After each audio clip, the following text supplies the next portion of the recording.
Hey there everyone, I hope you're all fine. So today in this tutorial we are going to learn how you can see your archived cards on Trello.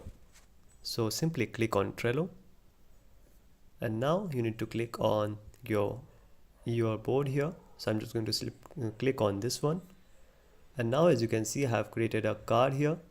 So I'll just simply click on it and now I will click on archive. Now the card has been moved from here. Now if you want to see the card, what you need to do is click on these three dots here, and now you need to again click on these three dots and scroll at the bottom, and you can see there's two options called archive cards and archive lists. So you can also see your list from here if you have archived it, and you can also see the cards. So we are just going to click on archive cards. As you can see, we can see our archive card here.